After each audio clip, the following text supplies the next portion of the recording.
अस्सलामुअलैकुम, मैं हूं आपकी teacher Roshni Rauf and welcome to इल्म की रोशनी। आज की क्लास में हम करने जा रहे हैं properties of real numbers. First lecture में हमने रियल नंबर की डेफिनेशन को काफ़ी डिटेल में डिस्कस किया था। थोड़ा सा रिव्यू करते हैं that basically what are real numbers. हमने पढ़ा था कि अगर हम सेट ऑफ रैशनल नंबर्स को और सेट ऑफ इरेशनल नंबर्स को इकट्ठा करके लिख दें तो जो रिजल्टेंट सेट होगा वो रियल नंबर्स का सेट होगा। ठीक है, इसको बोलते हैं रियल नंबर्स। आज इनकी प्रॉपर्टीज स्टार्ट करेंगे। रियल नंबर्स की बेसिकली 11 प्रॉपर्टीज़ होती हैं, जिनमें से 5 एडिशन की प्रॉपर्टीज़ हैं, 5 मल्टीप्लिकेशन की और 1 डिस्ट्रीब्यूटिव प्रॉपर्टी है। अब इस डिस्ट्रीब्यूटिव प्रॉपर्टी को कुछ लोग फर्दर एक और पार्ट में डिवाइड करके 12 प्रॉपर्टीज़ कंसिडर करते हैं, बट अगर बेसिकली देखा जाए तो सिर्फ 11 ही प्रॉपर्टीज़ हैं, सब पार्ट्स को हम इसमें ऐड नहीं करते। सो इन टोटल 11 प्रॉपर्टीज़ को इकट्ठा बोला जाता है एज अ फील्ड, यानी कि ये टोटल 11 प्रॉपर्टीज़ एक फील्ड कहलाती हैं। अब हम स्टार्ट करते हैं प्रॉपर्टीज़। सबसे पहली जो हम डिस्कस करेंगे वो है addition laws.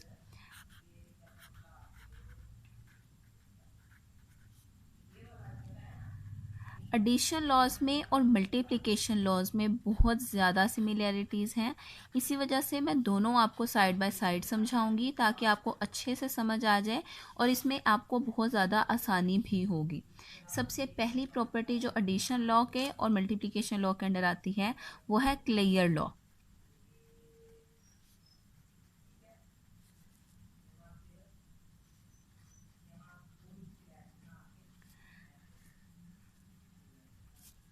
Clear law with respect to addition, इसमें बेसिकली बोला जाता है for all A B belongs to real number.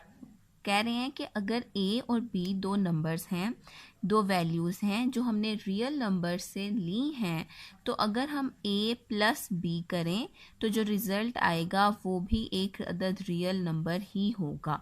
Addition law है, इसी वजह से हमने दोनों को ऐड करवाया। अगर मल्टीप्लिकेशन लॉ की बात की जाए तो हम कहेंगे for all A B belongs to real number, यानी कि अगर ए और बी दो नंबर्स हैं जो हमने रियल नंबर के सेट से लिए हैं, तो अगर हम ए को बी से मल्टीप्लाई करवाएं तो रिजल्टेंट वैल्यू जो होगी वो भी बिलोंग करेगी रियल नंबर्स के सेट से। अब इसकी एक एग्जांपल आपके साथ शेयर करूंगी। फॉर एग्जांपल अगर हम ए की वैल्यू ले लेते हैं 2, एक रियल नंबर है, इसी तरह से बी की वैल्यू हम ले लेते हैं 4, ये भी एक रियल नंबर है। अब अगर हम 2 + 4 करें तो 6 आएगा, 6 also belongs to real numbers. इसी तरह अगर मैं करूँ 2 × 4, 2 4 8 आएगा and 8 also belongs to real number.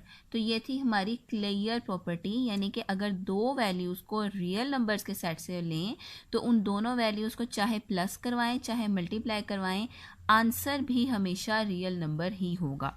Second property जो हम डिस्कस करेंगे वो है एसोसिएटिव लॉ।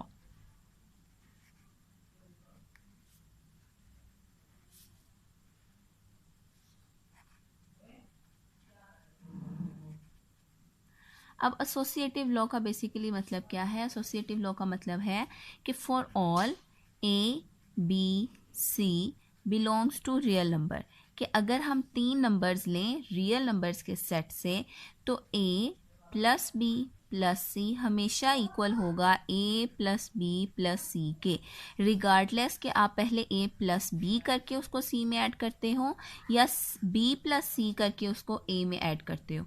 आप पहले कोई भी वैल्यूज़ को ऐड करवाओ, आंसर हमेशा इक्वल होगा।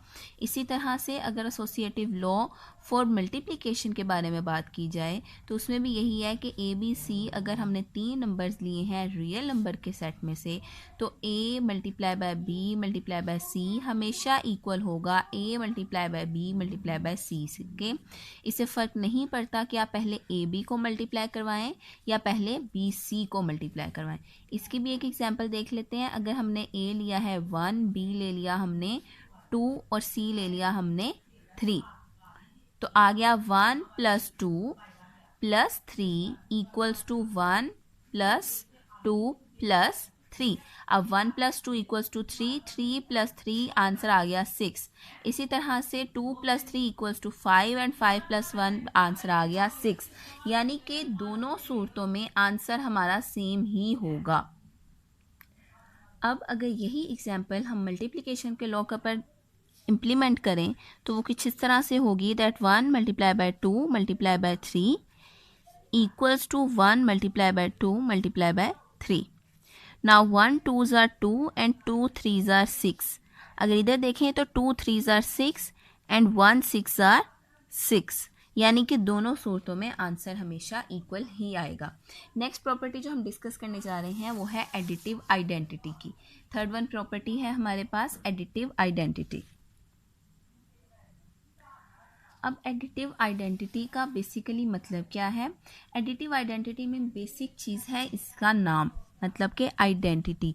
आइडेंटिटी का मतलब होता है शनाख्त, पहचान, किसी चीज़ की रिकग्नाइशन। अब एडिटिव आइडेंटिटी एक ऐसी वैल्यू को बोला जाएगा कि अगर उसे किसी दूसरी वैल्यू में हम ऐड करवा दें तो उस वैल्यू की अपनी शनाख्त पर कोई भी फ़र्क ना पड़े। इसको आप इस तरह से समझ सकते हैं। फॉर एग्जांपल अगर मैं आपको कहती हूँ बेटा आपके पास एक वैल्यू है 3 में अब आपको कुछ ऐसा ऐड करवाना है कि वो ऐड करवाने से 3 की अपनी आइडेंटिटी पे कोई इफ़ेक्ट ना हो या 3 की अपनी शनाख्त बिल्कुल वैसे ही बरकरार रहे। 3 चेंज नहीं होना चाहिए, ना वो नेगेटिव में जाना चाहिए, ना वो बड़ा हो जाए, ना वो छोटा हो जाए, 3 ही रहे। तो आप ऐसे में ऐड करवाओगे इसमें 0, क्योंकि 3 को अगर आप 0 में प्लस करवाओ तो 3 पे कोई इफ़ेक्ट नहीं होगा, आंसर फिर से 3 ही आ जाएगा। इसका मतलब ये है कि 0 इसमें क्या था? 0 इसमें एडिटिव आइडेंटिटी की वैल्यू थी। अब इसी चीज़ को अगर मैथमेटिकली देखा जाए कि हम किस तरह से लिखेंगे, हम मैथमेटिकली इसको कुछ इस तरह से लिखते हैं, for all A belongs to real numbers, यानी कि हमने एक वैल्यू ली रियल नंबर से। देयर एग्जिस्ट, इस उल्टे ए को बोला जाता है देयर एग्जिस्ट, यानी कि यहीं पर मौजूद है 0 भी तो रियल नंबर को बिलोंग करता है ना। There exist 0 which belongs to real numbers such that a + 0 = a, यानी कि अगर a में हम 0 को ऐड करवाएंगे तो आंसर a ही आएगा, या फिर अगर 0 में a को ऐड करवाएंगे तब भी आंसर a ही आएगा। अगर आइडेंटिटी की जो प्रॉपर्टी है उसे मल्टीप्लिकेशन के अंडर डिस्कस करें तो ऑटोमेटिकली उसका नाम कन्वर्ट हो जाएगा मल्टीप्लिकेटिव आइडेंटिटी में।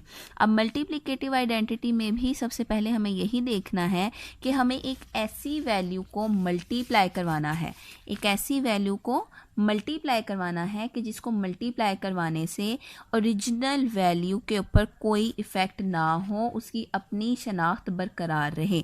तो मैं 3 के साथ ऐसा क्या मल्टीप्लाई करवाऊंगी कि जिसकी वजह से 3 पर कोई इफ़ेक्ट ना हो? तो वो वैल्यू होगी 1, बिकॉज 3 1s are 3, यानी कि 1 को किसी भी नंबर से मल्टीप्लाई करवा दें उस नंबर के ऊपर कोई इफ़ेक्ट नहीं होता, वो नंबर एज इट इज़ वापस आ जाता है। तो यहाँ पर हम क्या लिखेंगे? हम लिखेंगे for all a belongs to real numbers, there exists 1 and 1 also belongs to real numbers such that a multiplied by 1 equals to a and 1 multiplied by a equals to a, यानी कि चाहे a को 1 से multiply करवाएं तब भी a he answer आएगा, या अगर 1 को a से मल्टीप्लाई करवाएं तब भी a ही आंसर आएगा। अब फोर्थ प्रॉपर्टी जो हम डिस्कस करने जा रहे हैं वो है एडिटिव इनवर्स। एडिटिव इनवर्स, और अगर मल्टीप्लिकेशन के अंदर बात करें तो ये कन्वर्ट हो जाएगी मल्टीप्लिकेटिव इनवर्स में।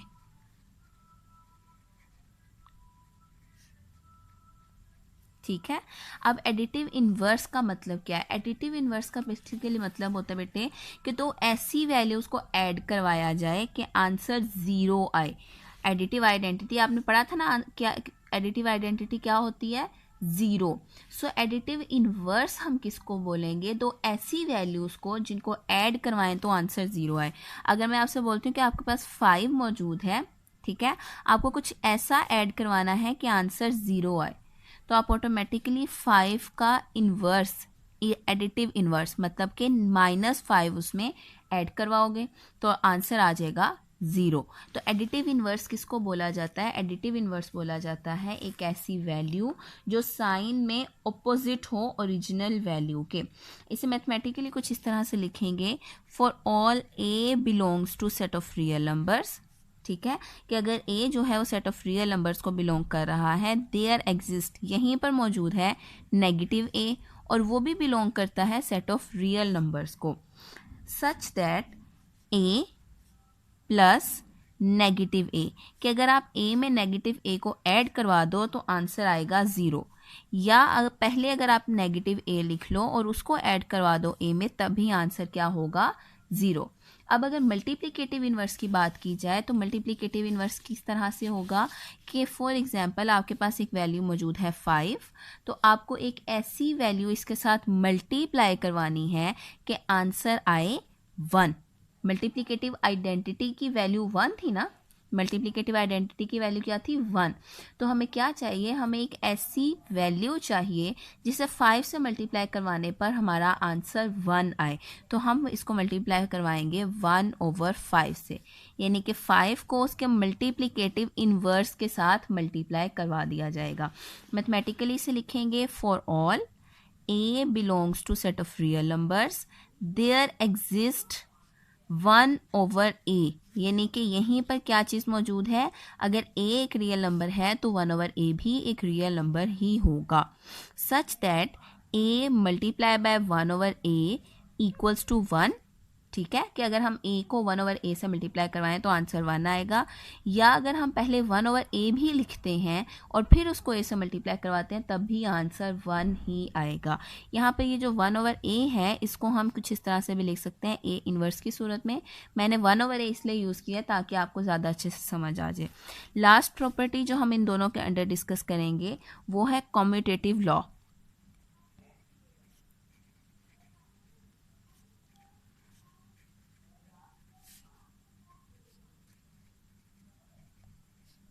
अब commutative law with respect to addition क्या चीज़ है?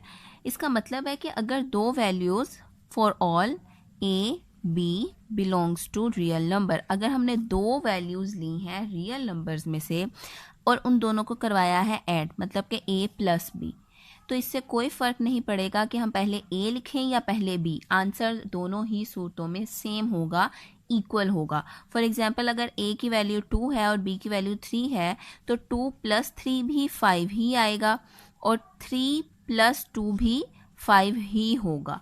इसी तरह से अगर कम्यूटेटिव लॉ फॉर मल्टीप्लिकेशन की बात की जाए तो इसका मतलब है for all a b belongs to set of real numbers, अगर a को b से मल्टीप्लाई करवाया जाए तो इससे कोई फ़र्क नहीं पड़ता कि हम पहले a लिखते हैं या पहले b, आंसर दोनों सूरतों में एक ही होगा, इक्वल होगा। फॉर एग्जांपल 2 3s करें तब भी 6 आएगा, 3 2s करें तब भी हमारे पास आंसर जो है वो 6 ही होगा। यहाँ तक हमारी टोटल 10 प्रॉपर्टीज़ कंप्लीट हो चुकी हैं। अब हमारे पास सिर्फ एक प्रॉपर्टी बाकी बची और वो है डिस्ट्रीब्यूटिव प्रॉपर्टी। टोटल 11 प्रॉपर्टीज़ फिर हमारी कंप्लीट हो जाएंगी। लास्ट प्रॉपर्टी की बात करते हैं multiplication addition law. Multiplication addition law, अभी तक हमने जितने भी लॉज किया उसमें हमने मल्टीप्लिकेशन को अलहदा डिस्कस किया था और एडिशन को अलहदा डिस्कस किया। ये एक अकलौता लॉ ऐसा होगा जिसमें हम दोनों को डिस्कस करने जा रहे हैं। फॉर एग्जांपल अगर हमारे पास ए मौजूद है जो मल्टीप्लाई हो रहा है बी प्लस सी से, मतलब कि मल्टीप्लिकेशन डिस्ट्रीब्यूट हो रहा है ओवर एडिशन, हम मल्टीप्लिकेशन भी कर रहे हैं और एडिशन भी कर रहे हैं। तो इसको किस तरह से लिखेंगे? A B plus A C. अब इस चीज़ को बोला जाता है distributivity of multiplication over addition. अगर इस वैल्यू को कुछ इस तरह से कन्वर्ट कर दें, यानी कि a प्लस बी कर दें और बाहर लिखें मल्टीप्लाई बाय सी, तो आंसर आएगा ए सी प्लस बी सी, मतलब कि distributivity of multiplication over addition. आज का लेक्चर यहीं पर स्टॉप करेंगे। मुझे उम्मीद है कि आपको बहुत अच्छे से समझ आई होगी। अगर कोई प्रॉब्लम हो या कोई क्वेश्चन हो तो मुझसे कमेंट सेक्शन में ज़रूर पूछिएगा, मैं आपको उसका रिप्लाई कर दूंगी। वीडियो पसंद आई हो तो लाइक ज़रूर कीजिएगा और मेरे चैनल को सब्सक्राइब भी कीजिएगा। Thank you so much. अल्लाह हाफिज़।